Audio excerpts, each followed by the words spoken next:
Imagine a world where your voice is not just unheard, but suppressed, where every word you speak is measured, every thought you express carefully considered, for fear of repercussions.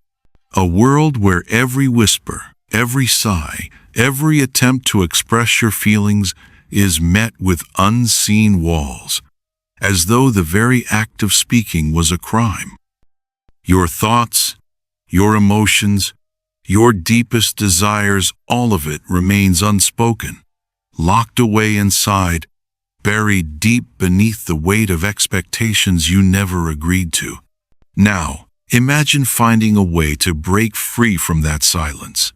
Imagine giving life to the words that have been locked away, unleashing the truth that you've been too afraid to speak for so long. If this resonates with you, then stick with me as we take a journey through one woman's path to self-discovery, expression, and freedom. Yuki's story may just be the spark you need to embrace your own voice. If you're enjoying this so far, don't forget to like, share, and subscribe, and be sure to hit the bell icon for updates on more inspiring stories. Drop a comment below with your thoughts on finding your own voice in a world that tries to silence you. Let's talk about how we can break through the walls that hold us back. In this world, silence is not just expected, it is demanded. It is not a mere absence of sound, but a powerful force that controls and defines you. A world that tells you, over and over again, that your words have no place in it, that the space you occupy is meant to be filled only with quiet submission, with dutiful compliance to roles and rules you never chose. Your voice, they say, is not yours to use. You have no right to speak, no right to be heard. Your voice has no value. Your thoughts are mere whispers, echoes in a space that refuses to listen. How could anyone like you, born into a world that smothers the very essence of who you are, ever find the courage to speak? How could a woman, confined by the strictest of social constraints, ever dare to raise her voice against a society that demands she remain in the shadows, unnoticed and unheard? How could she ever express her desires, her dreams, or even her fears in a world where everything about her, every piece of her existence, is meant to remain silent? This silence is not a choice. It's a prison. And the hardest part is not even knowing you're in it. You exist, you live, but you do not speak.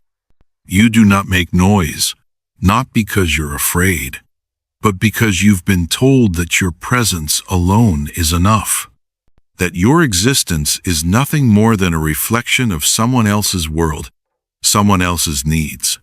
Your needs, your voice, are not meant to matter. In such a world, how does one find their voice? How does one break free from the chains of silence when they've been raised to believe their words are worthless? And what happens when a woman, who has been taught to hide, decides that she will not be silent anymore? When she dares to pick up the pen and craft her thoughts, her feelings, her very soul into something that cannot be unheard? How do you speak when the world has told you not to? This was the reality of Edo Japan, a world where the roles of women were not only rigidly defined by society, but were inherited by birth and enforced through generations. In such a society, the expectations placed upon women were absolute and unchangeable. From the moment a girl was born, she was immediately assigned to a specific role, a role she could not escape, no matter her talents or aspirations. Women were seen, but never truly heard. Their presence was often acknowledged in the background, as if they were supporting actors in a play where the men of society took center stage. Their only purpose in life was to serve their families, to maintain the honor of their households, and to support the continuation of family legacies. Women, especially in the Edo period, were not expected to think for themselves, let alone voice an opinion. Their ideas, their dreams, their desires, all of it was deemed irrelevant, dismissed as secondary to the needs of their fathers, husbands, and sons. The value of a woman was not measured by her intellect, her creativity, or her potential, but by her ability to remain obedient to the strict rules of her role. The primary function of a woman was to be a dutiful daughter, a submissive wife, and a loving mother. These were the only acceptable roles for a woman in Edo Japan. To deviate from them, to question them, or to pursue personal ambitions was to threaten the fabric of the society itself. Women's lives were to be defined by their service to others, as caretakers of the home, nurturing the family's legacy, and ensuring the next generation's survival. Their lives were not their own, they were steeped in duty, where their dreams were sacrificed for the greater good of family and tradition. A woman's worth was measured not by what she could contribute to the world, but by how well she could perform these roles. Obedience was her most valued quality. Her individuality and voice, if she had one, were not meant to be expressed. She was to quietly support the men in her life, to fade into the background, always subordinate, always invisible. The very act of speaking out, of asserting her voice, would be seen as a disruption, a defiance of the societal order. For most women, this was the world they knew, and it was all they were allowed to know. There was no room for self-expression in a society that constantly told them their existence was tied to the needs and desires of others. This system, this deeply ingrained belief that women were of lesser value, existed at every level of society, from the poorest farming villages to the highest circles of noble families in Edo. Even in intellectual realms, women were excluded. The men of society were writers, philosophers, artists. They held the power to shape culture and history. The women were simply muses, their voices a mere whisper behind the genius of their husbands, fathers, or sons. But for some women, even under this heavy weight, there was an unspoken desire for something more. For those like Yuki, even the smallest act of rebellion, something as simple as writing a haiku, became a silent revolution. Edo Japan was a world of strict boundaries, where the public sphere was reserved for men and intellectual life was almost entirely male-dominated. Society was built upon a hierarchical structure that dictated every aspect of one's life.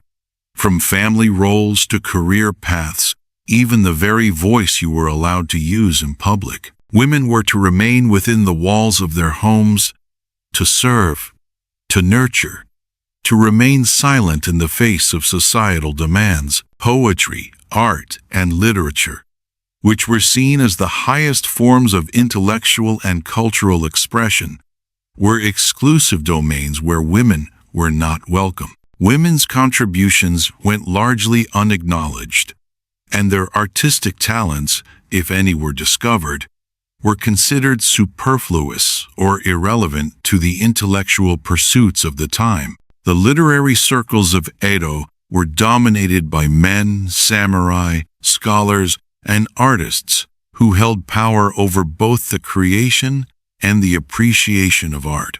Women, confined to their prescribed domestic roles, were discouraged from expressing their innermost thoughts through creative outlets for fear that their opinions might disrupt the delicate and fragile structure of society.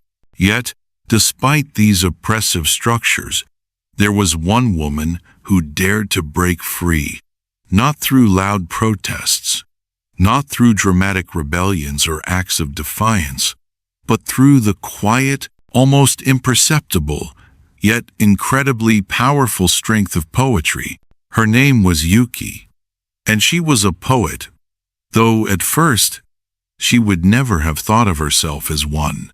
Yuki was born into a family of merchants in the heart of Edo, a bustling city where tradition and commerce intertwined. It was a world governed by strict societal rules, where the expectations for women were simple and unchanging. They were to support their husbands, care for the home, and live in the shadow of the men who dominated both the public and private realms.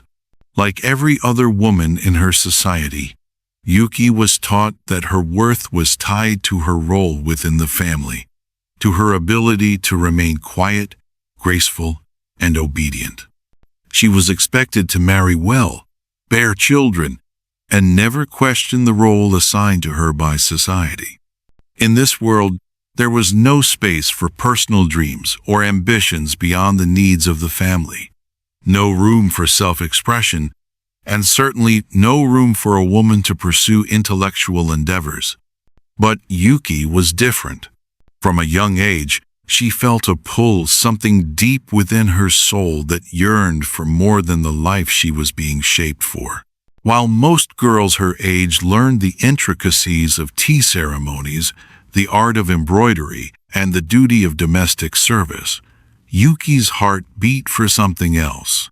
She was fascinated by the quiet beauty of nature, by the fleeting moments that came and went with each passing season, and she found herself captured by the delicate art of haiku, a form of poetry that, though simple, carried a profound depth of meaning in its brevity.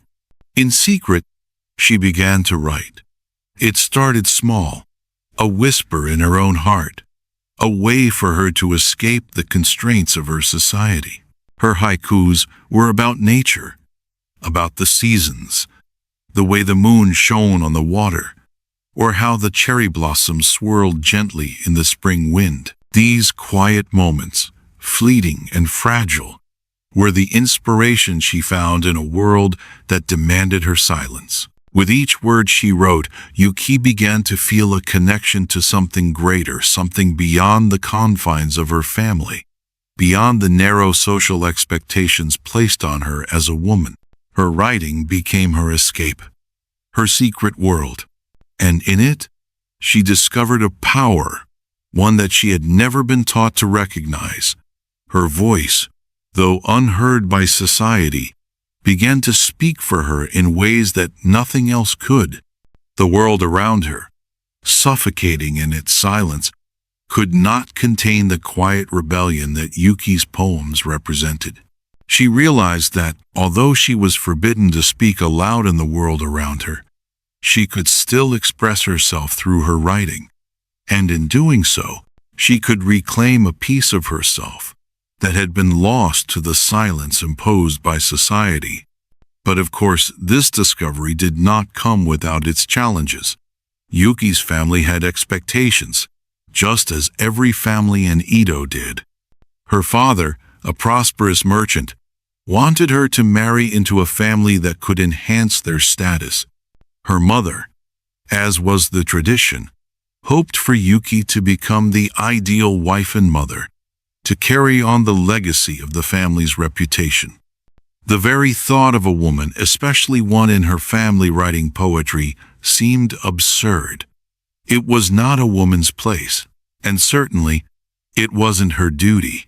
Yuki's poetry was a quiet act of rebellion, a way for her to assert her individuality in a world that tried to force her into a prescribed mold. As Yuki wrote, she knew that if anyone found out about her secret pursuit, she would be met with criticism and perhaps even disgrace. Yet, despite the looming threat of social rejection, there was a part of her that simply couldn't let go of the words that poured out from her heart. They were too important. They meant something. They were her truth, and she couldn't bear to leave them silent forever.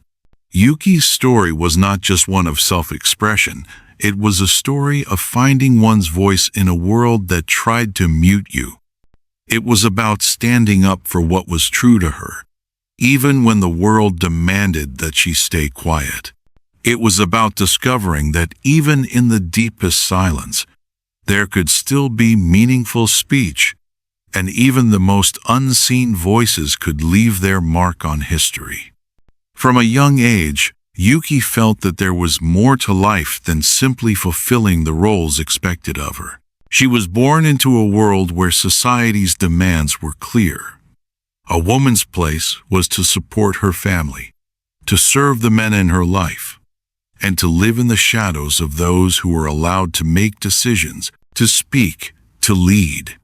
The lives of women in Edo, Japan were defined by the tasks they performed in their homes, the silences they were expected to uphold, and the desires they were taught to suppress. But for Yuki, there was always a restless yearning inside her, a deep desire to break free from these expectations, to express herself, and to make sense of the world she saw around her.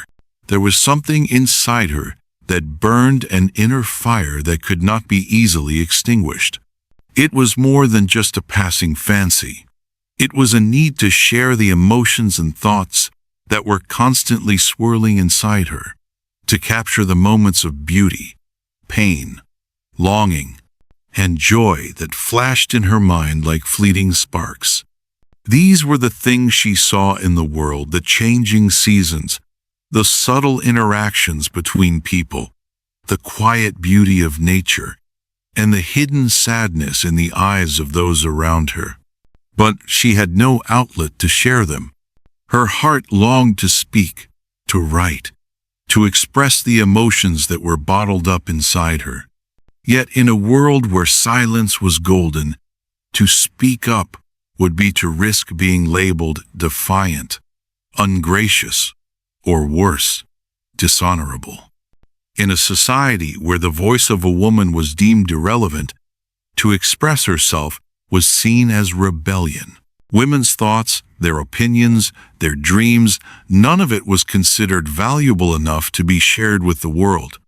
Dreaming was an act of defiance. Speaking was a challenge to the carefully constructed social order. In Edo, Japan, women were supposed to remain in the background, their role defined by the men in their lives. Poetry, a form of intellectual and creative expression, was something reserved for men, for the scholars, the warriors, the philosophers who shaped society.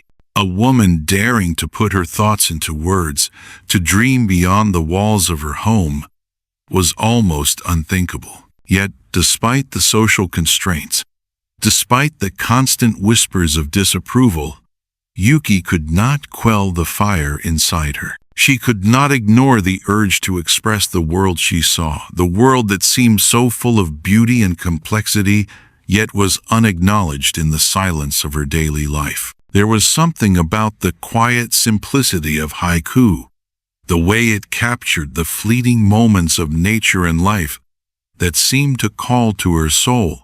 Haiku was short, delicate, and beautiful, just like the thoughts she had, like the pieces of herself she longed to share. But in Edo, Japan, the idea of a woman speaking her mind, of a woman daring to dream and create, was a dangerous idea. It was an idea that threatened to unravel the fabric of society. The roles were clear. Men would create, men would write, men would speak. Women were to stay in their place, to silence their voices, and to support those who could claim the power of intellectual freedom. The pen of a woman was a forbidden weapon. It was a revolution waiting to happen, but one that would cost everything.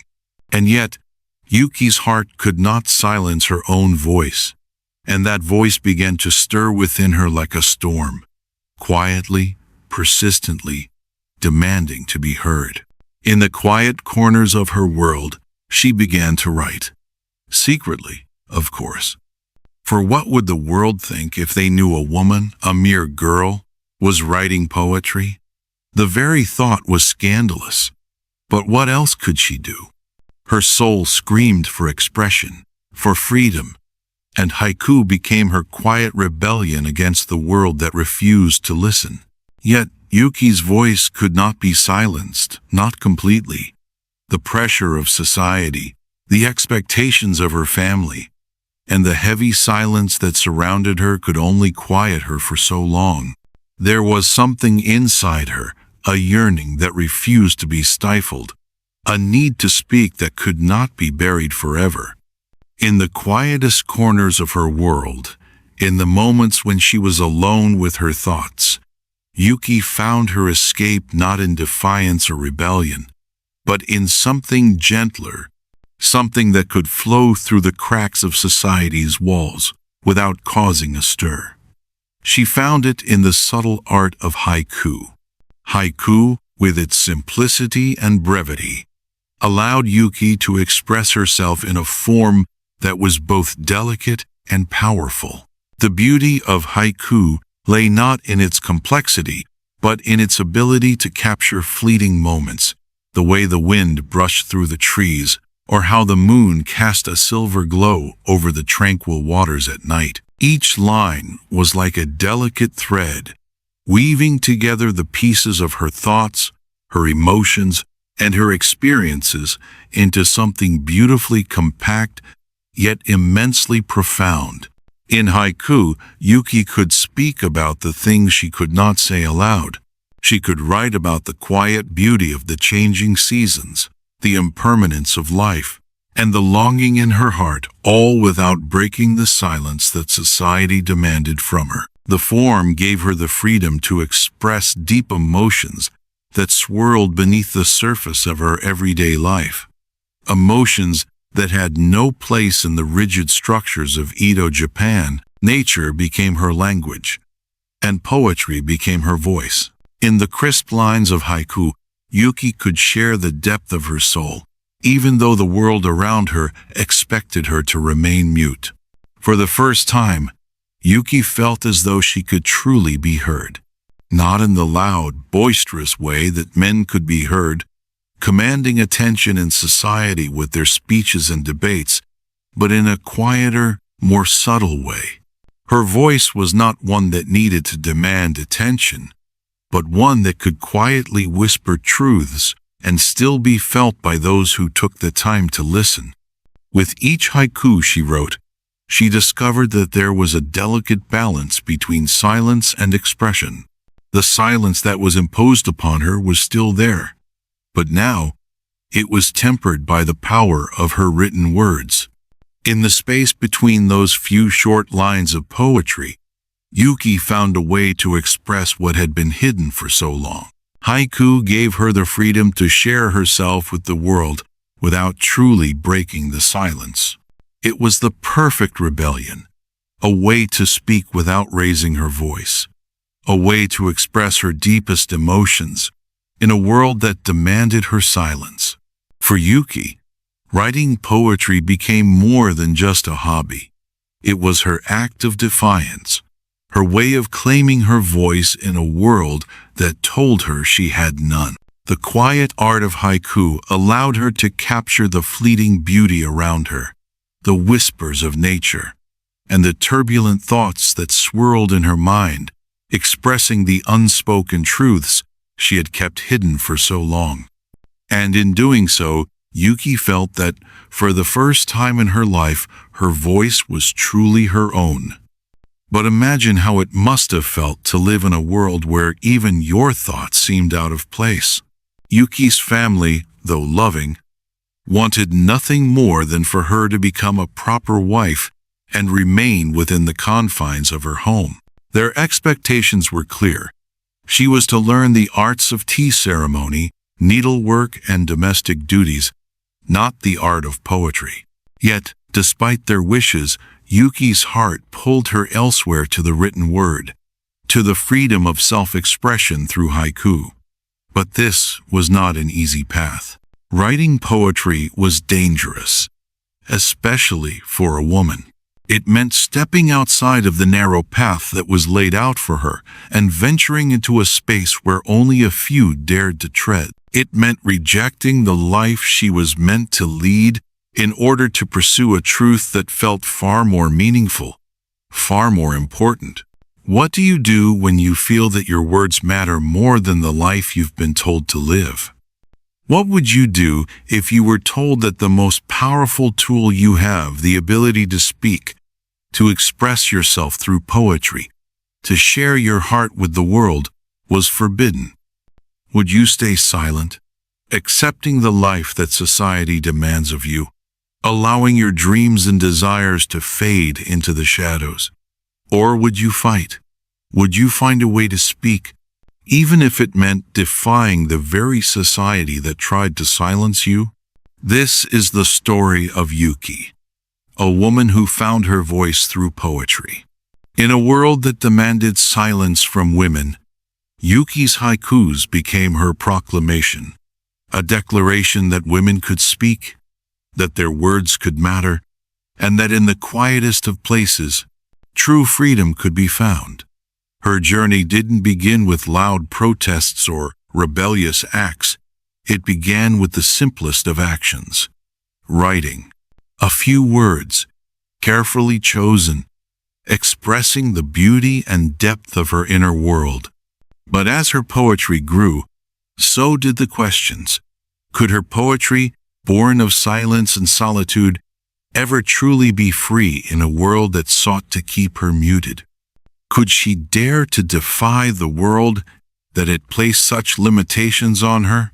And so her journey began not with grand revolutions or public speeches, but with the simple act of writing a haiku, an act of rebellion, an act of courage. In a world where silence was not only expected but demanded of her, Yuki's decision to write was, in itself, a revolutionary act. It wasn't a loud protest, nor a defiant shout that would make her known to the world, but a quiet, private choice, a choice to express herself in the only way she knew how. In a society that had conditioned women to remain in the shadows, poetry became her light. For Yuki, writing a haiku was not simply a form of art.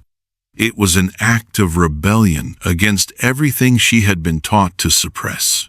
It was a bold assertion of her individuality, a refusal to remain invisible in the face of a society that sought to stifle her. The act of writing, a small, seemingly insignificant act, was a declaration of self-expression. Each word she carefully chose was a defiance of the silence that had been imposed on her. A few lines of poetry, delicate as they may seem, carried the weight of her inner thoughts, her desires, and her deepest truths.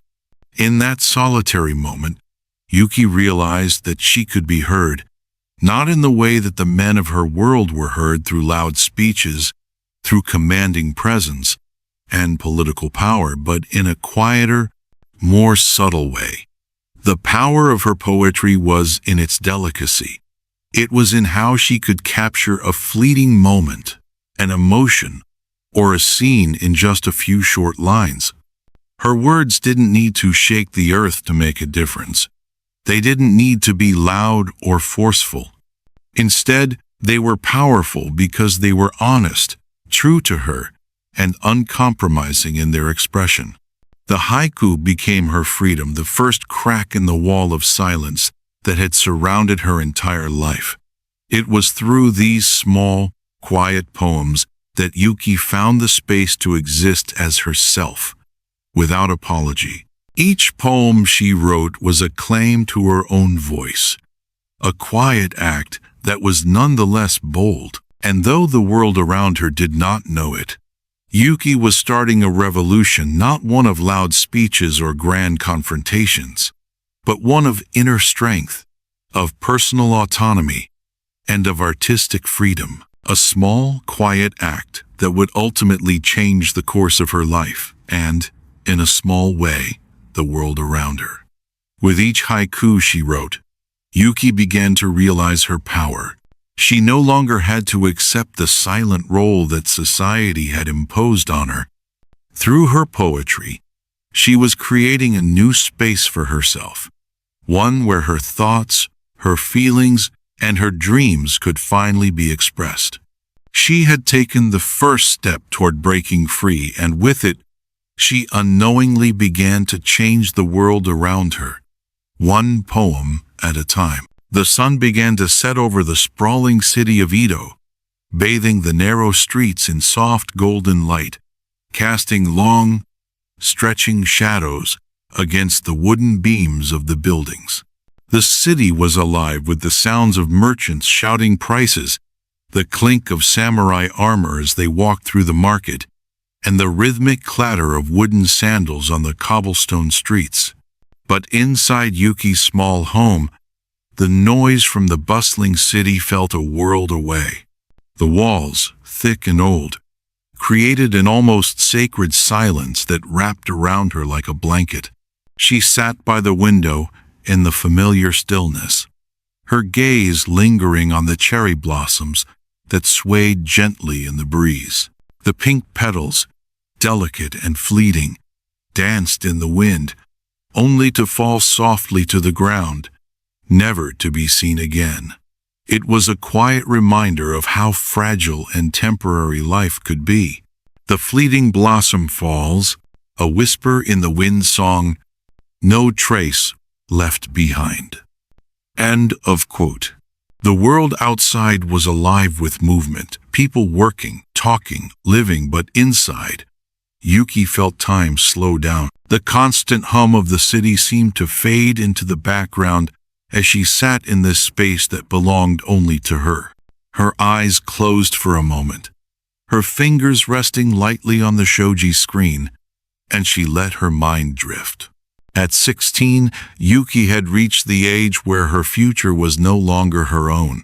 As the eldest daughter in a merchant family, the path before her was already laid out in front of her like a well-worn road. Her fate was sealed, and there was no room for deviation. By tradition, her life would soon be governed by marriage, a union arranged by her parents, a match that would bring honor and stability to the family. The man would be chosen based on the status and wealth he could offer, not based on any desire or emotional connection between them. Her own wishes were irrelevant. Her spirit longed for something more. But in this society, her longings were considered selfish. The river's murmur calls, yet I am bound to stillness. A leaf in the stream. As her father discussed arranged marriages over the dinner table, as her mother continued to perfect the tea ceremony, as the days bled into each other in a rhythm of preparation and duty, Yuki could not ignore the growing emptiness in her chest. The world outside her window, though full of color and movement, felt distant and out of reach. The silence of her home was stifling, like a cage that held her breath. Every day, the world around her seemed to whisper the same thing: stay silent, remain in the background. But Yuki couldn't quite shake the feeling that there was something more beyond this prescribed existence, a life that wasn't defined by obedience and expectation. She had been trained in the arts of domestic life, the quiet rituals that women of her station were expected to master.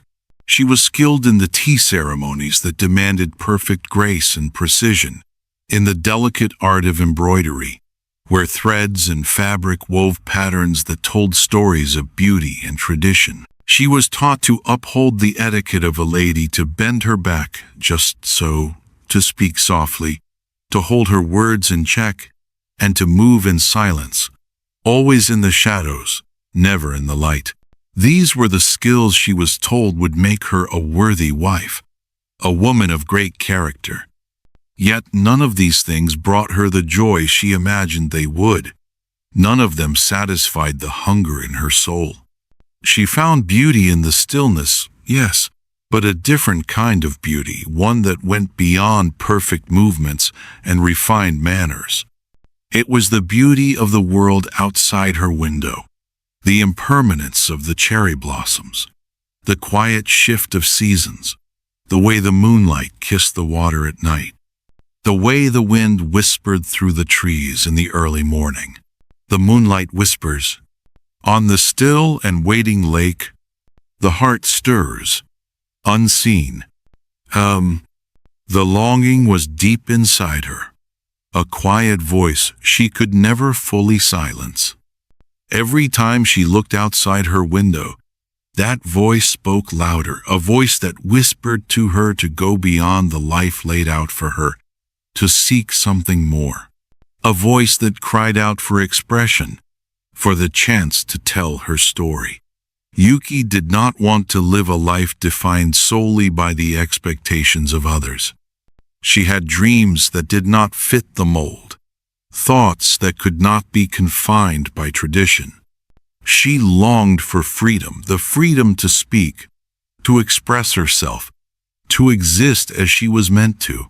But Yuki knew that to defy those expectations was to risk losing everything. In Edo Japan, the roles of women were defined by generations of tradition, and to break away from that was unthinkable. She would have to leave behind the comfort of her family's status and venture into a world where she was not yet allowed to create her own path. The question was, could she bear the weight of that choice? Could she dare to step outside the bounds of the quiet world she had always known and search for the life that called out to her in the shadows of her mind?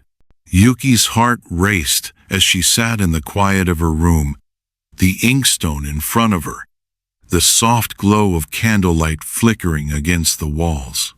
Outside, the cherry blossoms fluttered in the spring breeze, their petals like fragile whispers, carried away with each gust of wind. The night was peaceful, the world outside her window seeming to pause in reverence of the fleeting beauty of the moment. She picked up her brush, her fingers trembling just slightly, not from fear, but from the weight of what she was about to do. She had never dared to write before, not like this.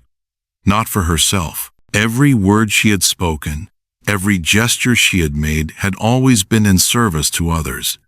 It had always been about what was expected of her, never about what she truly felt. Her dreams had been crushed under the weight of duty, and yet, in this small, private moment, Yuki felt the soft stirrings of a voice deep within her. For the first time, she allowed herself to be fully present with the world around her. She listened to the wind, felt the coolness of the evening air, and gazed at the beauty of the cherry blossoms in bloom. She began to write, the words flowing from her as though they had been waiting all this time to be released. A breeze so gentle, petals fall to the still ground, time slips through my hands. It was only a haiku, a simple form of poetry that captured a single moment in time. But for Yuki, it was the beginning of something much greater than she had ever expected. As she wrote those words, a strange sense of freedom washed over her, freedom that she had never known before. The brush glided effortlessly across the paper as she formed the final line, and for a brief moment, it felt as though the world outside her small room had paused just for her. Poetry, she realized, was her way of speaking without speaking, of expressing her innermost thoughts and emotions without fear of reprisal. Haiku, in its simple beauty, allowed her to capture fleeting moments, the subtle beauty of nature, the ephemeral nature of life, and her own quiet, unspoken truths. What had once felt like a weight on her chest, this unspoken longing, had found a place to be shared in the delicate strokes of the brush. Each line, though brief, held a power Yuki had never imagined. It was as if the silence she had been forced to carry had suddenly been transformed into something beautiful, something valid, something that could be shared with the world. In the space between each syllable, Yuki found a voice for the emotions that had long been silenced inside her. She could finally speak, not loudly, not in defiance, but in the quiet grace of her poems. She could express what had been hidden for so long. For the first time, Yuki didn't feel like she was merely existing. She was alive in a way she had never known. The words on the paper were a reflection of her soul, of her deepest self.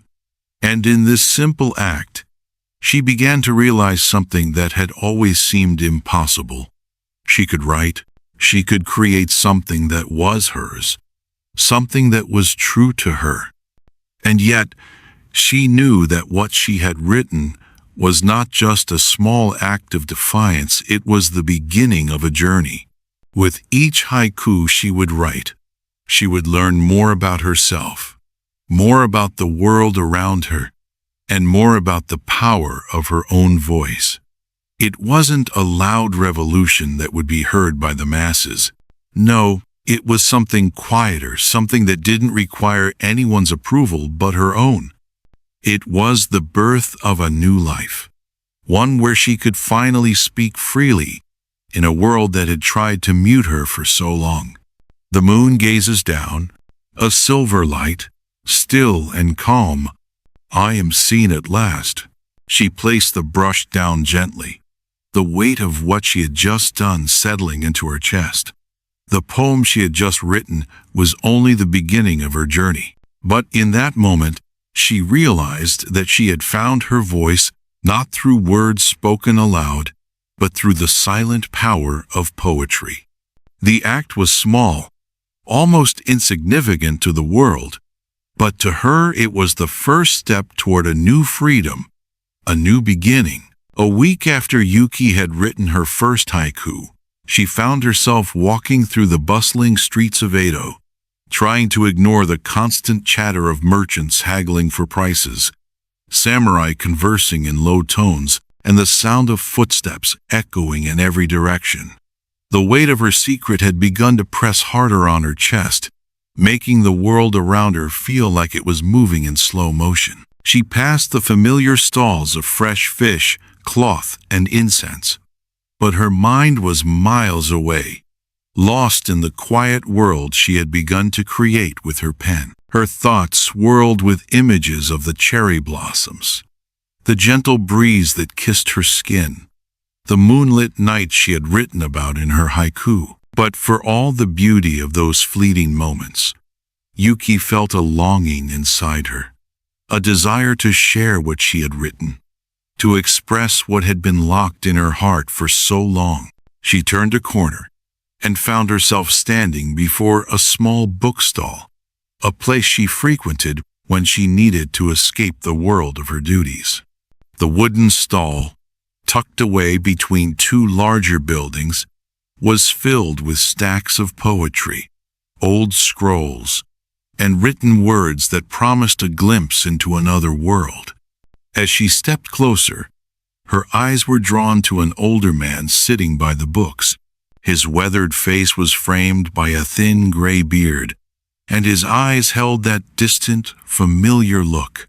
The kind Yuki had seen in the faces of poets, those who were deeply absorbed in the world around them, yet detached, as if they lived both in the world and outside of it. He was not a merchant, not a scholar. He was a poet, she could tell. The moment their eyes met, Yuki's heart skipped a beat. "You have a good eye," he said softly, his voice low and raspy, as if he hadn't spoken in years. "But be careful where you tread. Poetry is not for the faint of heart." Yuki hesitated, unsure whether he was speaking to her directly or to anyone who might be drawn to the art. I don't understand," she said, trying to keep her voice steady. "You're young," he continued, his gaze never leaving hers, "and your heart is full of words, full of thoughts you don't yet know how to express. But let me tell you something, writing can be dangerous." Yuki's chest tightened at his words. Dangerous. She had only written a handful of haikus, barely enough to call herself a poet. How could something so delicate, so beautiful, possibly be dangerous? To put your feelings down on paper is to expose them to the world, he said, his voice soft but carrying a weight that pressed on her heart. And not everyone will be kind to what they see. His words felt like a cold wind that made her shiver. Even in the warmth of the market, the act of writing, something she thought of as an innocent release, was suddenly heavy with consequence. She thought of the words she had written in secret, the ones she had poured out in the quiet of her room. What if someone found them? What if they were misunderstood? What if the world was not ready for her truth? "Who are you?" Yuki asked, the question slipping out before she could stop it. The man chuckled softly, a sound like leaves rustling in the wind. "I am a poet, like you," he said, his smile lingering in his tired eyes. "Or perhaps I was once. I write, I observe, and I share what I see, though many would rather keep it hidden." He nodded toward a small stack of papers on the table beside him. "I see the words that tangle within you, and I know you'll write more. But be careful where your pen leads you." Yuki nodded, feeling a mix of awe and apprehension. She had never spoken to anyone about her poems, and here was a man who seemed to understand her exactly. His words both reassured and frightened her, like the kind of knowledge that would reveal something she wasn't ready to hear. "Why is poetry so dangerous?" Yuki asked quietly, her voice barely above a whisper. She was searching for an answer, for a truth she couldn't quite grasp. The poet leaned in, his eyes sharp yet kind, lowering his voice as if sharing a secret with her. "Because poetry isn't just about beauty, it's about truth. And truth is something people don't always want to face." Yuki felt a rush of excitement, mixed with the cold knot of fear. Was this why her poems had always felt like a burden? She had always known her words carried weight, but hearing it from him, from a fellow poet, made it feel even more real. When you write, you are revealing the world as you see it, and in doing so, you are challenging the world as it is. Men are comfortable with their place in society, but poetry can make them question everything. It can change the world if they let it.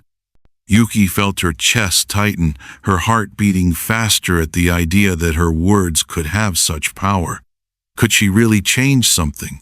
Could she use poetry to express what she felt without being silenced?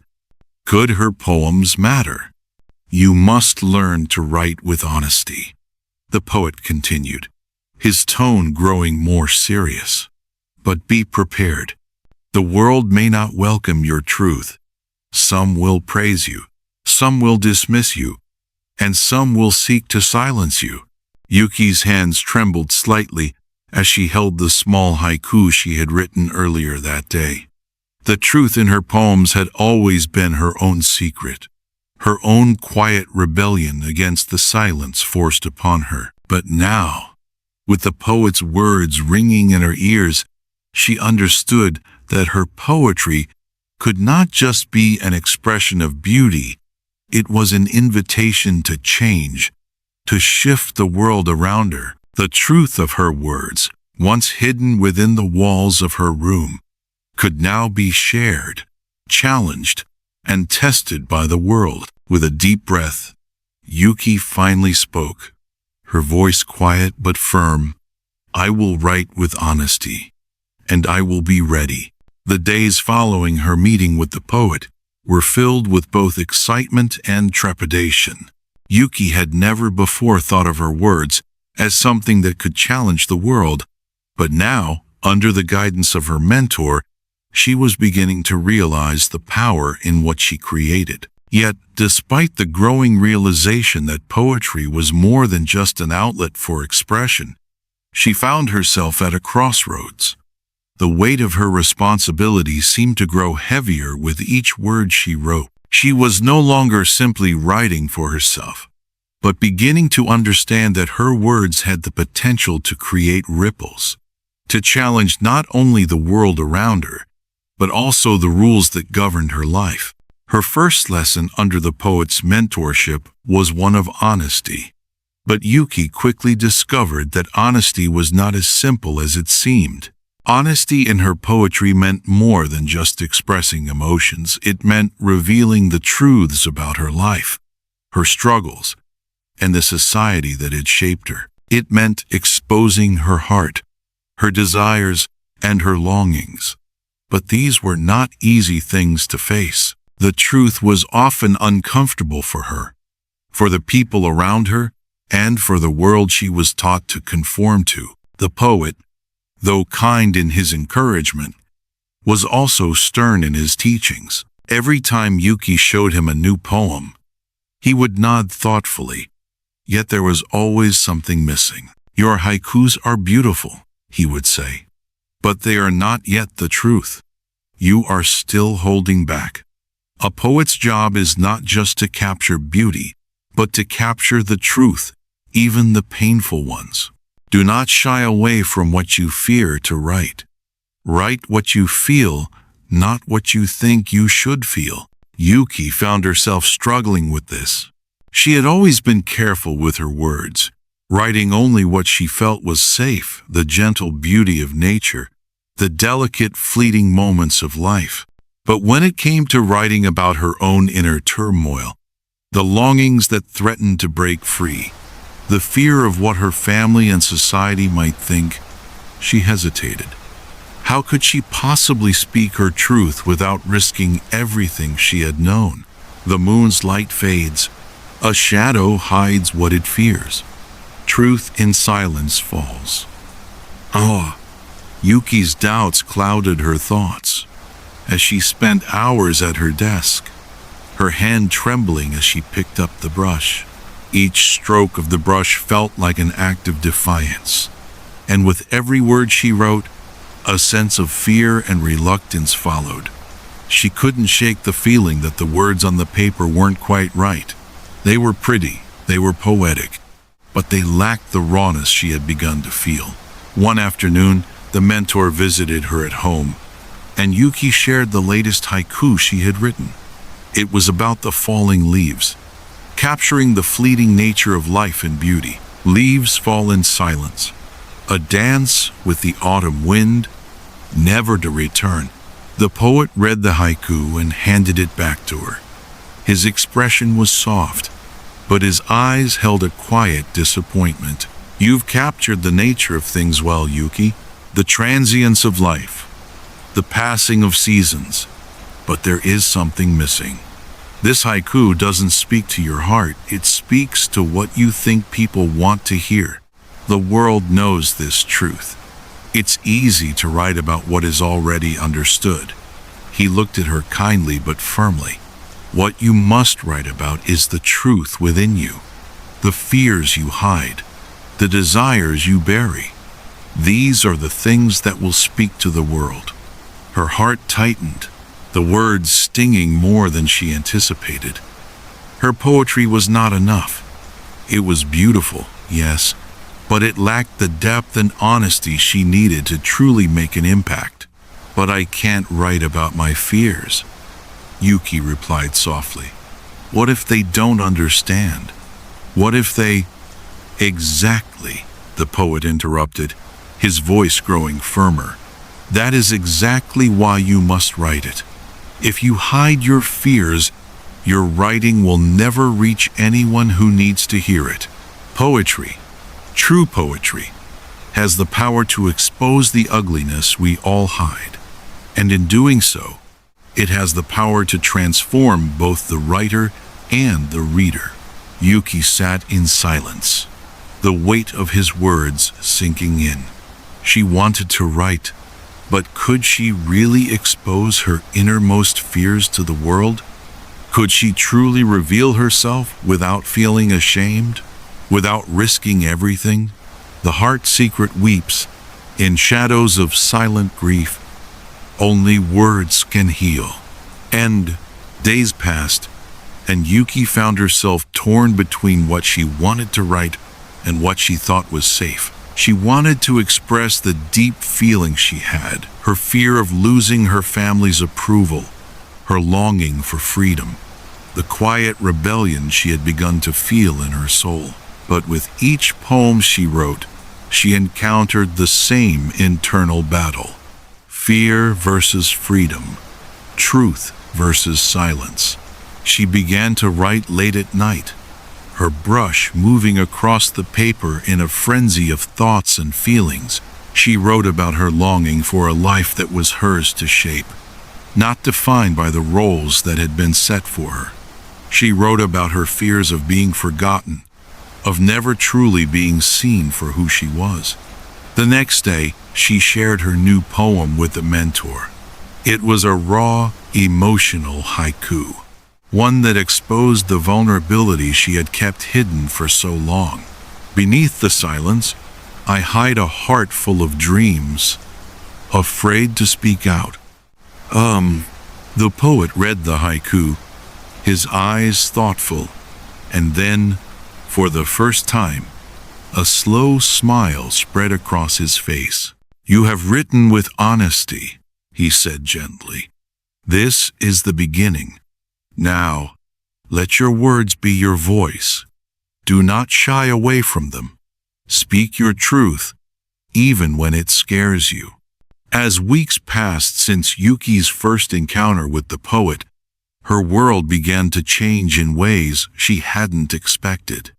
Each day, she found herself writing more haikus, pouring her emotions onto the rice paper as if the ink itself could carry her deepest thoughts to the world. Though the act of writing had been private, almost secretive at first, something inside her urged her to share her work with others. Her haikus felt too powerful to remain hidden forever. One quiet afternoon, she decided to take a step that would change her path.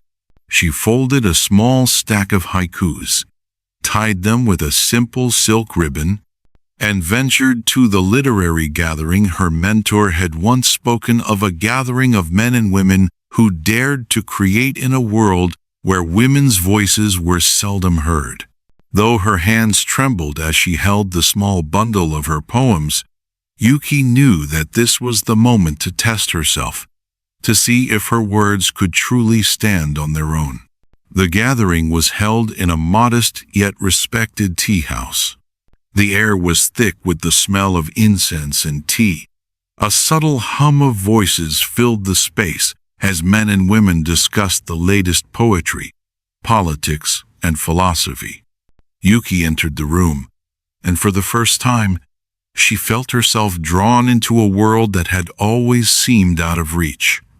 The silence in the room fell when she placed her poems on the table, but no one spoke. It was as though the room held its breath, waiting for her to speak. Her heart beat faster as she waited for someone to notice her, to comment on her work, but instead, it was the mentor who had first introduced her to the world of poetry who stood up, his presence commanding the attention of the group. "What we have here today is a voice that has been hidden from us for far too long," he said, his eyes scanning the room. He gestured toward Yuki. "This young woman has written haikus that reflect the very essence of what we all seek in our work: truth, beauty, and the fleeting nature of the world around us. She has written with a voice that cannot be ignored." The room remained silent. Yuki's heart pounded in her chest. Was she ready for this moment? Was she prepared for the scrutiny that would come with sharing her work? Her eyes met the eyes of the people in the room, their expressions unreadable. What would they think of her poetry? She stood there, unsure whether to feel proud or terrified, as the murmurs of discussion began. The older men in the group exchanged quiet words, some nodding thoughtfully, while others remained quiet. Her poems were receiving attention, but at what cost?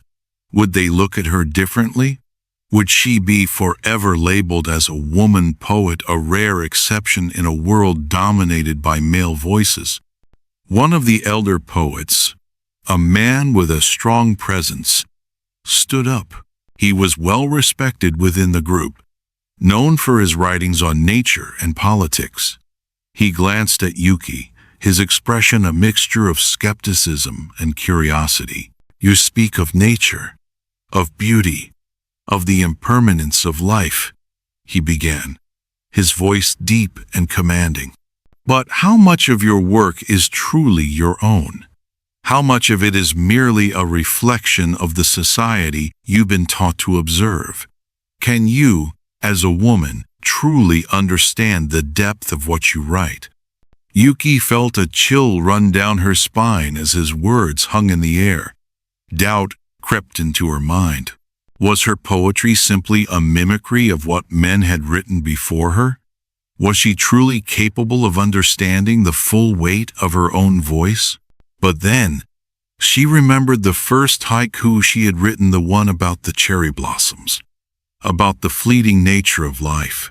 She remembered the freedom she had felt in expressing that moment, the truth that had been hers to write. With steady hands, Yuki picked up the stack of haikus and began to read aloud.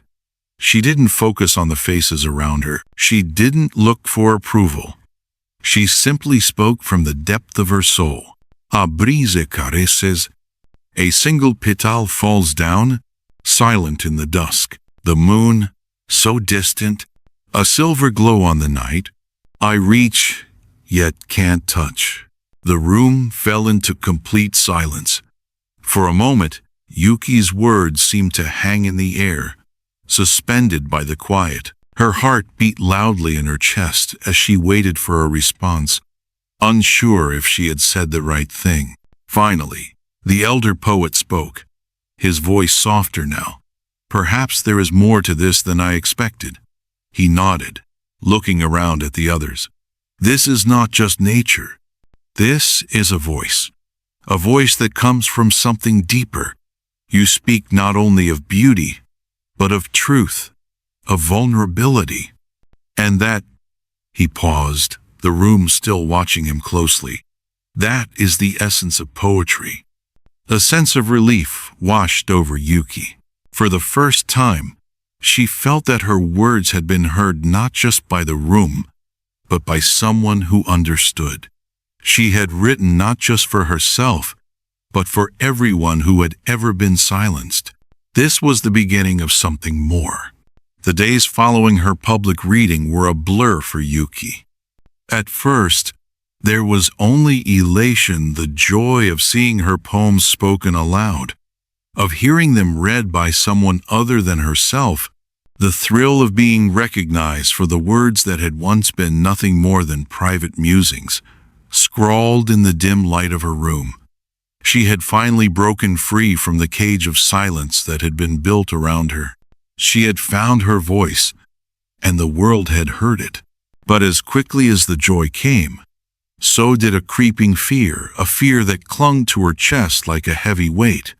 Recognition was not as sweet as she had imagined. It was filled with an uncomfortable sense of exposure, as though she had revealed a part of herself that was meant to remain hidden. The world, with all its harsh judgment and unforgiving eyes, was no longer a quiet space where her words could sit in solitude. She had put herself out there, and in doing so, she had opened a door that could never be closed. There was the fear of being exposed, of her thoughts and desires no longer being hers alone.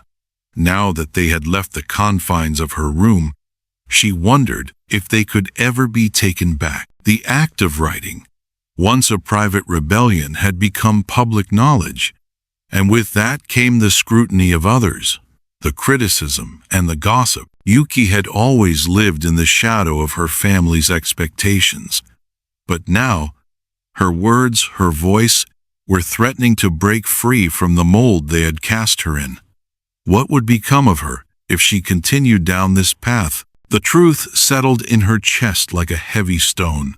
Society did not welcome women who spoke freely.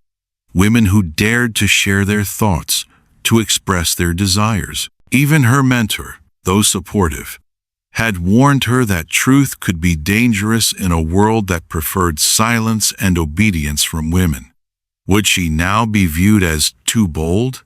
Too rebellious? Would her family see her as ungrateful for the life they had planned for her? Her heart twisted at the thought of their disappointment, the weight of tradition pressing on her like a constant reminder that she was not free to live life on her own terms. Her mother, in particular, had become more insistent in recent days, her quiet nudges toward marriage growing more frequent and forceful.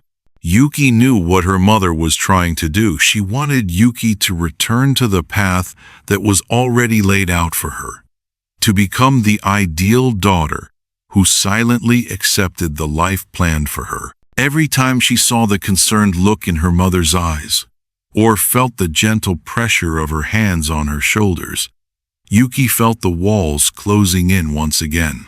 The world was trying to pull her back into a life that had never felt right for her. Her father, too, seemed more distant these days. The discussions at the dinner table had turned to marriage proposals, the names of men whose families could benefit from the alliance. Men with status, wealth, and honor. Yuki's own desires, her own future, no longer seemed to matter. She had no say in the decisions about her life, no voice in the discussions that shaped her destiny. Her family still saw her as a commodity, a piece to be placed on the board for the greater good of the family's reputation. As if these internal battles weren't enough, the public eye began to take notice of her poetry in ways that were both unexpected and unsettling. Gossip about the young woman who dared to write haiku spread like wildfire through the community. People whispered behind her back, some with admiration, others with scorn. The more her poetry was praised, the more she felt the pressure mounting. Every poem she wrote now carried the weight of expectation, the expectation that she would continue to meet the standard she had unknowingly set. Would her next poem be good enough? Could she continue to create without losing herself in the process? Her poetry had begun as a secret, a private outlet, a safe haven in a world that demanded silence. But now it was public. And with that came the fear of being misunderstood, the fear of being misrepresented. Could she truly write without fear? Could she truly continue to create knowing that her words might be twisted, criticized, or even dismissed simply because she was a woman? The very act of writing had become an act of vulnerability, a choice to expose herself to a world that had no tolerance for women who dared to speak. I stand here, exposed, under the moon's silent gaze. Will I fade away? This was the question that weighed on her mind. In the quiet of her room, as she wrote her latest poem, Yuki found herself struggling with the dualities that existed within her. The desire to write to speak her truth was at odds with the fear of rejection, the fear of failure, and the pressure to conform to the expectations of her family and society. The very thing that gave her freedom, her poetry, was now the very thing that threatened to expose her to the world in ways she had never anticipated. After Yuki's public reading at the literary gathering, her poetry began to circulate quietly through the small circles of Edo's intellectual community. Whispers followed her wherever she went. Some spoke of the young woman poet who dared to step into the world that had long been reserved for men. Others viewed her work with skepticism, a woman writing about beauty and nature, a fleeting expression of emotions that men had dominated for centuries. At first, Yuki was overwhelmed by the attention. She had never thought that her poems would be met with such recognition, and the words of the poet who had mentored her, "Your words will not only be heard, they will create change," echoed in her mind. But now, As she walked the streets of Edo, she realized that her voice was no longer just her own. It had become part of the public realm, where it could be dissected, criticized, and misunderstood. The whispers reached her family soon enough. At dinner one evening, Yuki noticed the subtle change in her mother's gaze as she set the rice bowl before her. It wasn't overt, but it was there, a small tightening of her features. Her father, though ever so polite, kept casting sidelong glances at her, as if weighing her future in silence. They hadn't yet spoken of her poems, but Yuki could feel their expectations hanging heavy in the air. Her mother was the first to bring it up, her tone sweet but edged with concern. "Yuki, I've heard that your words are being admired by some of the more esteemed men in the city," she said, carefully folding her napkin. "You should be careful, my dear. Poetry is not a woman's place. What will the others think? What will they say about your future?" Yuki felt the weight of her mother's gaze, a quiet pressure that reminded her of the path already set for her. Her mother was not unkind. She loved Yuki dearly, but the expectations of her family were unspoken, yet still, they loomed large over her. Her life was meant to be secure, to follow the road paved for her by her parents, not to venture into unknown territory where criticism could tear apart the delicate fabric of her family's honor.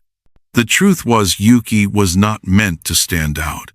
A woman's role in Edo Japan was to remain humble, to serve those around her with grace, and to speak only when spoken to.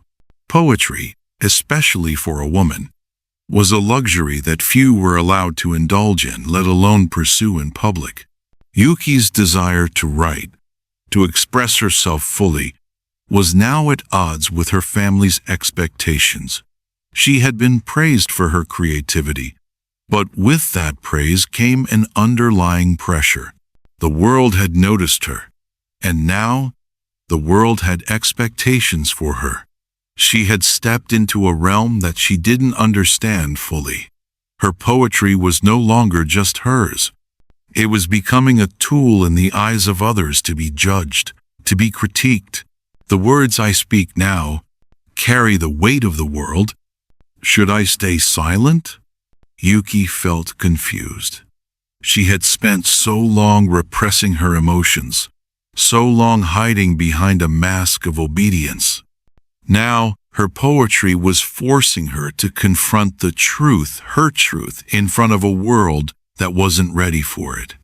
The more she wrote, the more she felt the pressure to conform, to fit back into the role society had carved out for her. To speak was a rebellion, but not speaking now felt like a compromise she could no longer accept. Her mentor's words came back to her. A poet's job is not to fit in, but to speak the truth, even when it makes the world uncomfortable. But was she truly ready to face the consequences of that truth? Days passed, and Yuki's poems grew darker, heavier. The simple haikus she had written about nature now carried an emotional depth that came from her inner turmoil. She began to write not just about beauty, but about the cost of beauty, the fragility of life, and the fear that gripped her heart every time she thought about her future. She began to write not to please anyone, but to understand herself. But there were moments of doubt, deep moments where Yuki questioned whether it was worth the sacrifice. She found herself constantly balancing between the freedom her poetry gave her and the world's demands on her. She could no longer ignore the social pressures. The world outside her window, once full of wonder and inspiration, now seemed full of judgment. What would the elders think if they saw her poetry? What would her family think if they read the words of a woman who dared to dream and speak them aloud? One evening, she sat by her desk, staring at the fresh sheet of rice paper before her. The words didn't come. She felt as though she was trapped between two worlds, one where she was expected to be seen but not heard, and the other where her words could change the world. She felt that tension deeply, like a rope pulling her in two directions. Her hand hovered over the inkstone, but she didn't know what to write. The fear of criticism held her back. Would they see her as ungrateful? Would they think she was shaming her family? Her thoughts were so entangled that they began to feel unbearable. The night is silent, yet my heart cannot be still. It cries to be heard. Yuki put down the brush, feeling the weight of her own hesitation. She looked at the poem she had written. It was about the tension between silence and expression, between the expectation of stillness and the urge to speak out. Her poems had always reflected the world around her, but now they seemed to reflect the struggle within her own soul. The unspoken truth that was too dangerous to express was now flowing freely in her words. But even as the battle within raged, Yuki knew one thing for sure. She could never go back. There was no life for her in silence, no freedom in submission. Writing was her voice, and though it was terrifying, it was the only way she could truly live. If she continued to be quiet, she would lose herself entirely. In the stillness of that moment, Yuki made a choice. She would not hide her poetry anymore. She would write with honesty, no matter the consequences. The world might not be ready for her words, but that no longer mattered. What mattered now was that her voice was finally hers. As the days passed, Yuki's writing grew more focused, more intense. Her haikus, once delicate reflections on nature, had evolved into pieces that expressed the complexity of her emotions, her longing for freedom, the fear of being silenced, and the quiet rebellion that had taken root deep inside her. She wrote about the conflict between the life she was meant to live and the one she truly desired, a life where she could be herself. Yet, with each new poem, a deep sense of unease began to settle in her chest. The weight of her family's expectations bore down on her, a constant reminder that she could not stray too far from the life they had already mapped out for her. Her mother, though kind, had become more insistent in recent weeks. The marriage proposals continued to arrive, each more carefully arranged than the last.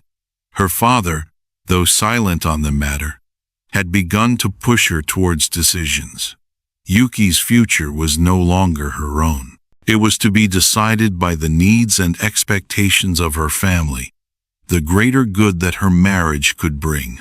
One evening, after a quiet dinner, her father spoke. "You must think of your future, Yuki," he said, his voice low but firm. "We have arranged a match with a young man from the Tanaka family.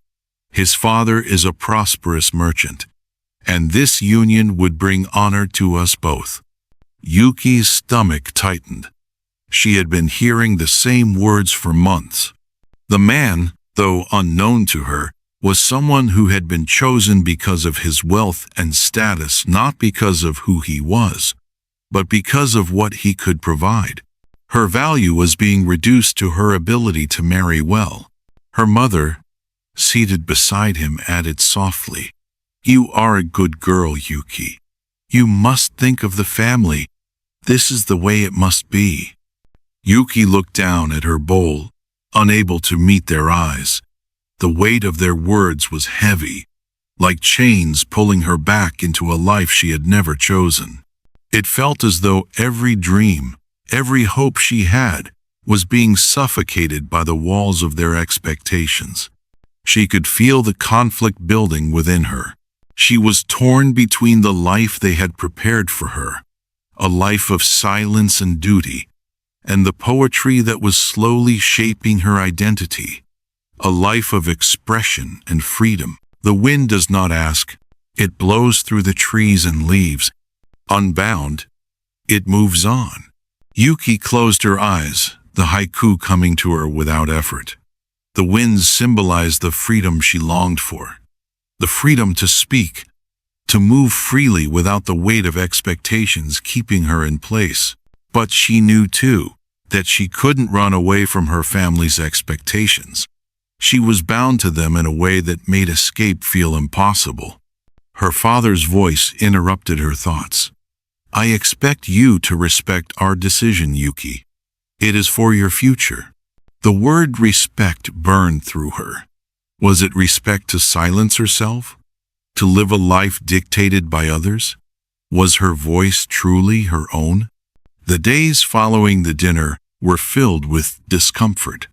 Yuki continued to write, but her poems became darker, more reflective of the internal battle she was fighting. She wrote about silence, about the invisible chains that bound her to a life she did not want. But with every word she wrote, she felt the weight of the world around her, the society's expectations, the family's hopes, and the duty she was supposed to fulfill. Her mentor had told her that poetry was about truth and honesty in one's work.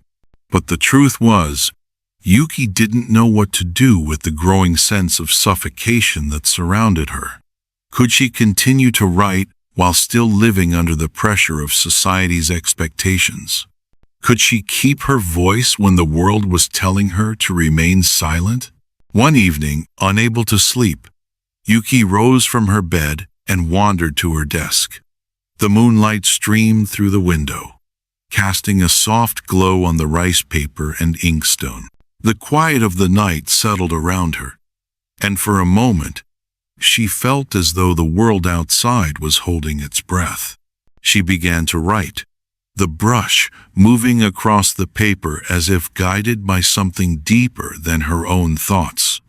The words seemed to pour from her heart. The night falls still and cold. My thoughts are tangled in chains. Shall I speak or stay? As she finished the poem, she looked down at the haiku, her eyes tracing the delicate strokes of ink. This poem, more than any other, felt like a true expression of her internal struggle. She was tangled in chains, bound by the expectations of her family, and yet her heart cried out to be free, to speak her truth without fear. But the question remained, could she break free? Could she ever truly be free from the bonds of her family, from the society's rules, and still pursue the life she dreamed of? The morning after writing the poem, Yuki took the haiku to her mentor, feeling both nervous and determined. The weight of her unspoken question hung in the air, a tension between the life she had been expected to lead and the future she was now beginning to imagine for herself. She had written her deepest thoughts, her truest feelings, on the paper, and she needed answers. Answers not just for herself, but for the path she was beginning to walk. She sat before him, her brush resting on the table beside her, her heart racing. The mentor looked at her, his sharp gaze reflecting a depth of understanding Yuki had never encountered before. She had come to him for wisdom, but she realized now that the question she had wasn't one that could be answered by anyone else. "What do you see in these words?" Yuki asked, her voice soft but firm, the echo of her inner turmoil reflected in every syllable. The mentor read the haiku silently, his brow furrowing slightly as he absorbed its meaning. He sat in stillness, his eyes narrowing as he took in the emotion behind each line. The air in the room felt heavier, as if the very walls were holding their breath, waiting for the truth to be revealed. Finally, he looked up, his gaze piercing through her, and he spoke in a voice that was both gentle and wise. "You are at a crossroads, Yuki." His words were calm, but their weight was undeniable. You have a choice now to continue living in silence, following the path that has been laid out for you, or to speak your truth, no matter the cost. Yuki's heart beat faster, her pulse quickening as the gravity of his words settled within her. Fear gripped her chest. For so long, she had been quiet, not just because she had to be, but because she had chosen silence. Silence felt safe. It was the path her family had chosen for her, the life she had been taught to follow without question. But now, her own voice had begun to rise, and she was faced with the terrifying reality that her truth might be too dangerous to share. Her thoughts flashed to her family's expectations, to the future they had planned for her, a future where her poetry had no place, where her thoughts were not her own. She could continue writing, but it would always be in the shadows, hidden, private, never to be shared with the world. Yet, as the mentor's words echoed in her ears, something shifted inside her. A small voice within her, one that had been growing stronger with every poem she wrote, whispered that the truth she was carrying wasn't meant to stay hidden. She was ready to share it, to speak her truth, even if it meant the cost was high. She felt the words form in her mind before they even left her lips. She could no longer live a life where her voice remained silenced. With a deep, steadying breath, she spoke, her words filled with a quiet resolve. I will write my truth, no matter the cost. The weight in her chest, the fear that had held her back for so long, began to lift. She had made her choice. It wasn't about rebelling against her family or society. It was about choosing herself, choosing to speak the truth that had been locked away for far too long. And as she spoke, a thought from her recent inner musing surfaced, one that resonated with the words of the mentor, but also with the whispering echoes of someone who had always been the voice of inevitability and truth. The light fades, and the shadows call. The words seemed to reverberate in her mind. That quiet presence that followed her journey reminded her that truth could never be silenced forever. The darkness of society's expectations, the shadows of the roles imposed on her, were calling her, beckoning her to stay hidden, to fade away into the safety of silence. But the truth, Yuki now realized, was that silence was never truly safety. It was a prison. And though the shadows called, Yuki had chosen the light of her own voice, of her own freedom. She wasn't ready to fade into the quiet anymore. She wasn't ready to remain unseen. Yuki felt something inside her shift, a deep, steadying force that no longer allowed her to stay silent. The battle within her was far from over, but in that moment, she had made the first, most important choice: to live as her true self, to allow her poetry to speak her soul's deepest truths. Yuki's journey had only just begun, but with every word she wrote, she could feel herself becoming stronger. Each haiku, each line of poetry she carefully etched onto paper, was no longer just a reflection of nature or fleeting moments. It was a piece of herself, a fragment of her soul poured out into the world. As she sat at her desk late at night, the quiet sound of the brush against the paper filled the room. It felt as though she were weaving her own fate, one delicate thread at a time. Though she had always been a dreamer, her dreams had been stifled for so long. Poetry was the key to unlocking her true self, the version of Yuki that had been buried under society's expectations, under the weight of her family's wishes. In the stillness of the night, she felt as though she were reclaiming pieces of herself that she had long forgotten. But even as her confidence grew, doubts still crept into her mind, like quiet shadows in the corners of her thoughts. Could she truly be free? Could the world ever accept a woman who dared to speak her truth? Or would she always be judged for stepping beyond the roles that had been carved out for her? The road ahead was not going to be easy. She knew this. Freedom came at a price, and she had already felt the first stirrings of its cost, the discomfort from her family, the whispers in the marketplace, the cautious glances from the people who once knew her as simply a daughter, a future bride, a silent woman. To speak her truth through poetry meant stepping into a world where she could no longer hide. It meant confronting the fear of being misunderstood, the fear of being rejected. But for the first time in her life, Yuki felt a surge of resolve. She was ready to face it. She had begun her journey as a woman silenced by society, someone whose voice was not her own. Her thoughts, her feelings, her desires had always been hidden behind the mask of what society expected of her. But now, as she read over the poems she had written, her haikus, she could see that she was becoming something different.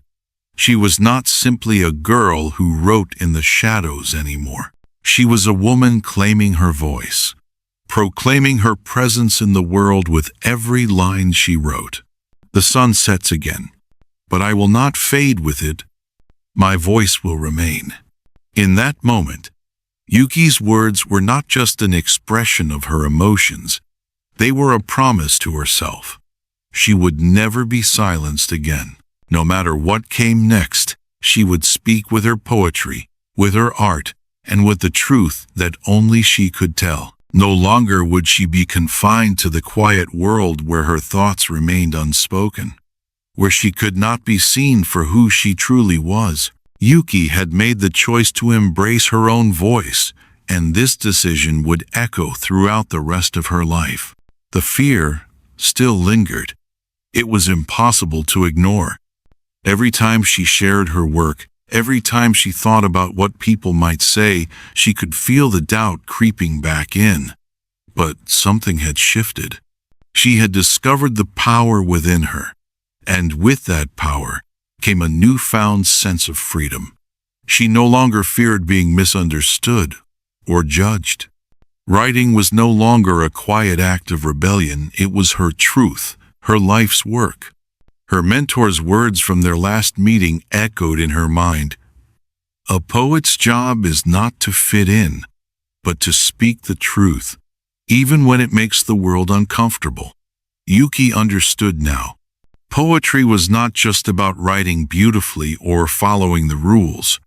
It was about living honestly, about speaking without fear, about embracing who she truly was, even if the world wasn't ready for her to be seen.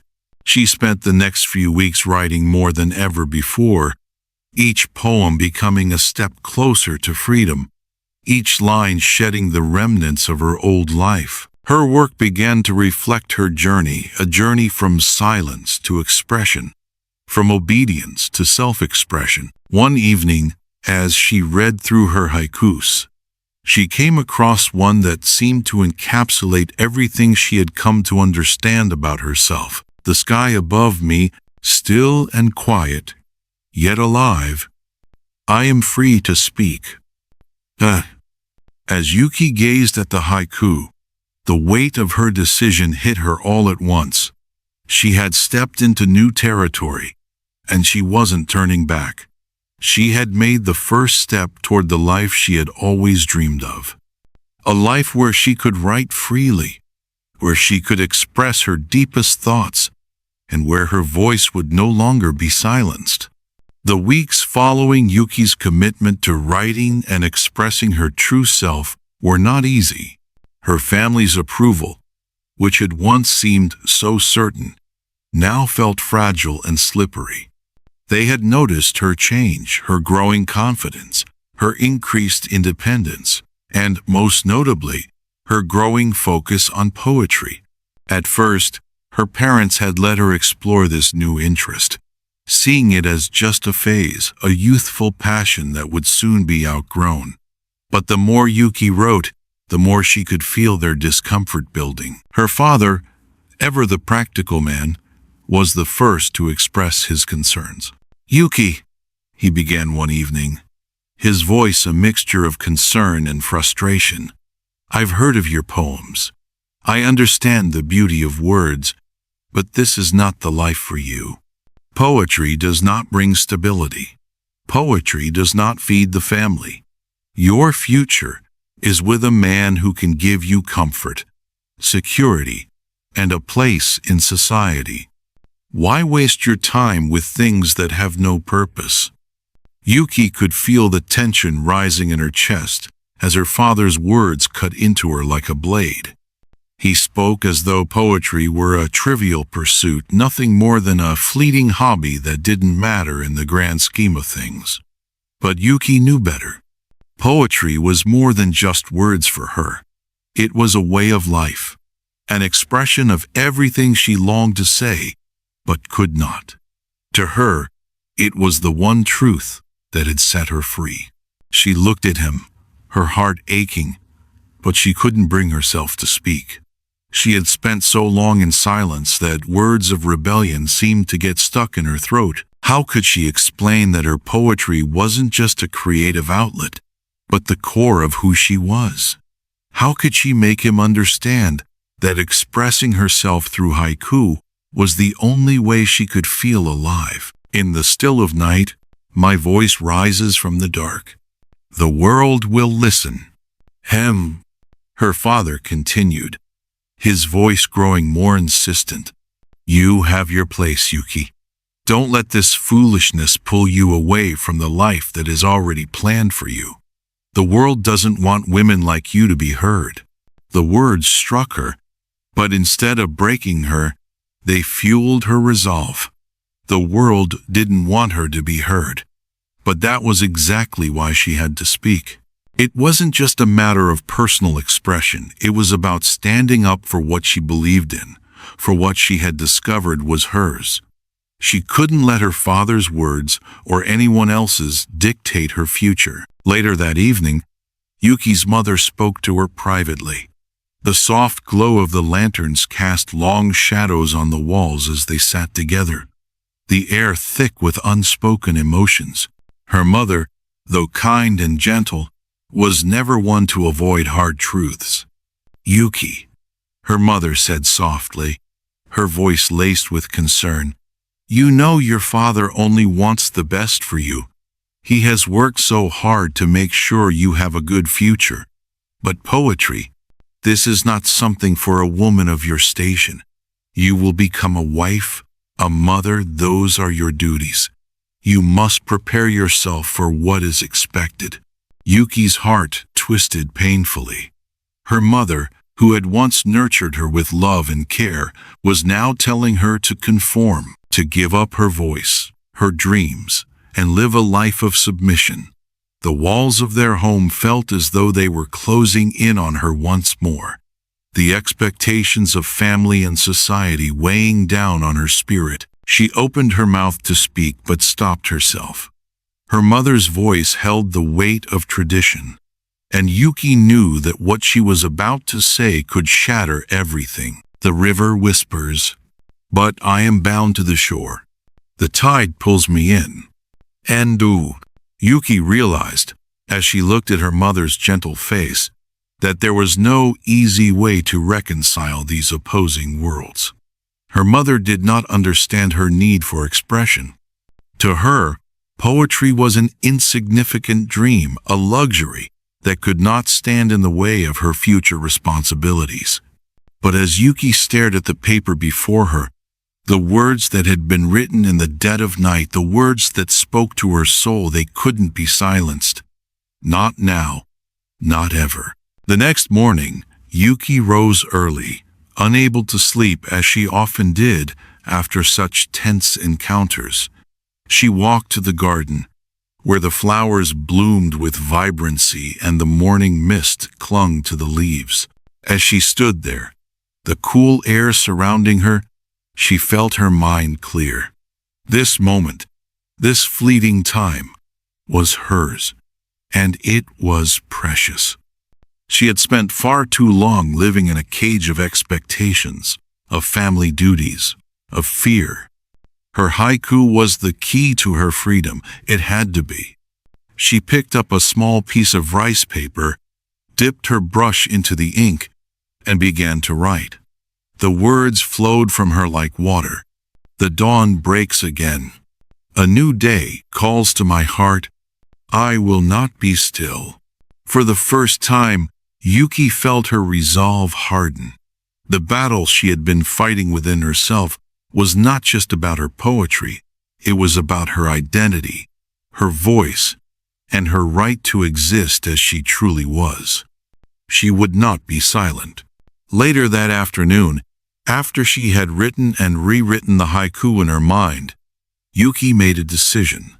She would no longer hide in the shadows of expectation. She had already seen what happened when she conformed, when she followed the rules of society. The world she was expected to inhabit felt narrow, constrained. But her poems had shown her something else, something bigger. The truth she wrote about was her freedom, and she was no longer afraid to embrace it. Her first step toward freedom wasn't a public declaration, but an internal promise to continue writing, to continue sharing her truth, regardless of what society thought. She would not be silenced by fear, not by family, not by the rules of Edo society. Yuki stood tall, the words of her haiku flowing through her heart. It wasn't just about writing poems anymore, it was about being free, being herself, and embracing the power that came with having a voice. Yuki's poetry had begun to spread quietly among the intellectual circles of Edo. At first, it was nothing more than a whisper, a soft murmur at tea houses and gatherings, where people debated the intricacies of poetry and art. Her name was beginning to be recognized, though only by a few, some with admiration, some with skepticism. But it wasn't long before her words were shared beyond the small circles she frequented. The literary world of Edo, though still male-dominated, was changing, and her poems, though delicate and simple, were capturing the attention of those who sought something new, something honest. For Yuki, the recognition was both thrilling and terrifying. The more she wrote, the more her name became synonymous with new ideas, ideas of women's voices in art, of expression in a world that demanded silence from her kind. With recognition, however, came a new set of challenges. Criticism was inevitable. One evening, at another gathering, Yuki overheard a conversation between two prominent scholars who were discussing her latest haikus. Their words, though not entirely negative, left a bitter taste in her mouth. "This girl Yuki, she writes well enough, but there's something about her work that lacks substance," one man said, his voice heavy with disdain. "She's young, naive. A woman can't possibly understand the depth of true poetry." The other scholar nodded, his face thoughtful. "It's a beautiful style, yes, but there's no depth. It's like a child's attempt to grasp the eternal. A woman's place is not in the literary world. Poetry is reserved for those who have truly lived, not for those who only observe." Yuki's heart sank as she heard the harsh judgment of her work. She wanted to turn away, to leave the room and retreat into the comfort of silence where she would no longer be judged. But she knew better now. Her words were important, even if the world was not ready to accept them. Her voice mattered, no matter how small the world around her seemed. "The world is vast, but my voice, like a soft breeze, whispers to the sky." The voice of self-doubt that had crept in with the criticisms was louder now, but Yuki couldn't afford to listen. She had made the decision to speak her truth through her poetry, and though it wasn't easy, it was the only path forward. She couldn't allow the fear of rejection to push her back into silence.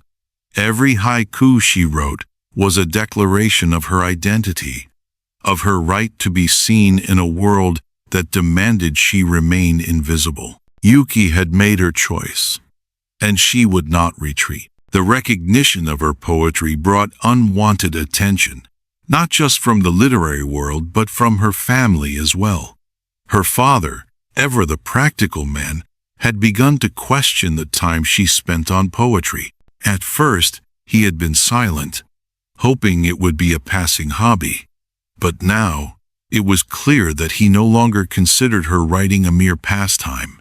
"Yuki," he said one evening, his voice filled with concern, "I've heard from others that your poems are being discussed more and more. You are starting to gain attention. But do you understand what that means?" Yuki, who had been sitting in the room with her family, paused. Her father's voice held a certain edge, a seriousness that made her heart skip a beat. "Poetry is a noble pursuit, yes, but it will not provide for you. You are a daughter, Yuki. Your duty is to your family.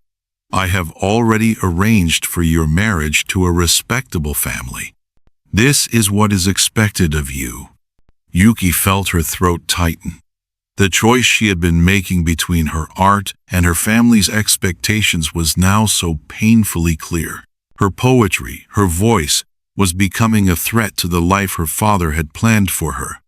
Her words had begun to take on a significance that reached beyond herself. They had the potential to change everything, to challenge the traditional roles that had been set for her, and that was something her family could not accept. "Father, I can't just give up my poetry," Yuki said, her voice trembling but steady. "This is who I am. I can't be who you want me to be. Not anymore.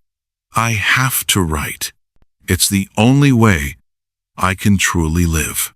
Her father's face darkened with disappointment, and for a moment, Yuki saw something shift in his eyes. Was it anger? Resentment? Or was it simply a deep, unspoken sorrow? He didn't answer her right away, his silence weighing heavily on her. "You must understand, Yuki," he finally said, his voice barely above a whisper. "This is not just for you. It is for your future. Poetry will not protect you when you are old and in need. It will not give you the security that a marriage can. The branches bend low, burdened with the weight of time. Can I ever stand?" Yuki wanted to scream, to cry out, but she knew her father's words were not without reason. The world outside their home was still a dangerous place for a woman with no status, and marriage was the security she was meant to have. But what good was security if it meant losing herself in the process? Her mother, always the peacemaker, tried to soften the tension. "Yuki, your father only wants the best for you. He wants you to be happy, but he also wants you to be safe. Think of your future, my dear. A marriage will give you what poetry cannot." Yuki's hands clenched into fists. The pressure was unbearable. What was the point of living if she had to suppress everything that made her who she was? Was this the life she was destined for, to remain silent? Yuki's struggle reached a tipping point when she was invited to perform at a gathering of intellectuals and artists who admired her work. This was the moment of truth, the moment where she would be forced to confront everything she had been fighting for. Could she continue writing? Could she still claim her voice without losing her family? As she stood in front of the gathering, the weight of their expectant gazes upon her, Yuki could feel the pressure building. Her thoughts flashed back to her earlier conversation with her father, the one where she had claimed her right to speak. She could feel the doubt creeping in, the fear of rejection and judgment, but the desire to be free, to be herself, to let the words that had been trapped inside her finally be heard, was too powerful to deny. She stepped forward and began to read, her voice soft but clear, her words full of emotion. "I stand before you, silent, yet with words to speak. I am not your voice. As the last word fell from her lips, Yuki's heart raced. She had said it, the truth, her truth, and in that moment, the world around her seemed to fade away. She was no longer bound by expectations, no longer held down by the roles she was supposed to play. In that room, Yuki had spoken for the first time, not just to the world, but to herself. The room was silent, but Yuki felt a strange sense of peace. She had made her choice, and it was the only choice that mattered: to write, to speak, to live fully. Yuki stood in front of her writing desk, the weight of her decision settling on her shoulders. The long road she had traveled was now before her, and she knew there was no turning back. She had given voice to her truth, poured her soul into each haiku, and in doing so, she had changed herself. But what of the world around her? What of the expectations of family, the pressures of society? Was she ready to face the consequences of her art? Her family had not fully accepted her poetry. Her father's concerns remained, and her mother's soft pleas to stay true to tradition never stopped. Yuki still felt the pull of her past, the comfort of the life they had tried to craft for her. But deep inside, she understood that silence was no longer an option. The world she had chosen to step into, the world of poetry, truth, and freedom, was not one that would accept her if she continued to hide behind the shadow of her family's wishes. As she sat down to write her next poem, Yuki realized that this journey, this battle between her family's expectations and her own truth, had finally reached its end. She had not only found her voice, but had also embraced the reality of being heard. The road ahead was uncertain, but for the first time in her life, she felt at peace with her decisions. She had made the choice to speak through her art, to share her truth, and in doing so, she had given herself the freedom to be authentically herself. The moon reflects still. In the quiet waters deep, my voice finds its place. Her haiku reflected this newfound peace. The moon symbolized her own inner light, once hidden by the darkness of doubt and fear, now shining with clarity. The still waters mirrored the calm that had settled within her, a calm that came from embracing the truth of her existence. And her voice, once silenced, now had a place to speak. Yuki understood now that poetry was not just an act of defiance, but an expression of self, an acceptance of her truth, and an acknowledgement that she had the right to be heard, no matter the cost. The days that followed were filled with reflection. As Yuki continued to write and share her work with the world, she had never expected the kind of recognition that had come her way. And yet, as her haikus began to reach more and more people, Yuki found herself in a position she had never imagined. She was no longer just the daughter of a merchant or a future bride. She was a poet, a woman whose words had the power to move and to speak to others in ways she had never thought possible. Her name began to appear in literary circles, though it still carried a hint of doubt. But Yuki had come to accept that she would never fully conform to the expectations of others.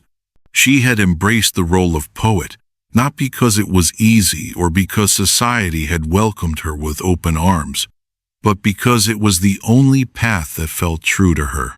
In this role, Yuki had found a sense of belonging, a belonging that didn't depend on societal approval, but on her authenticity.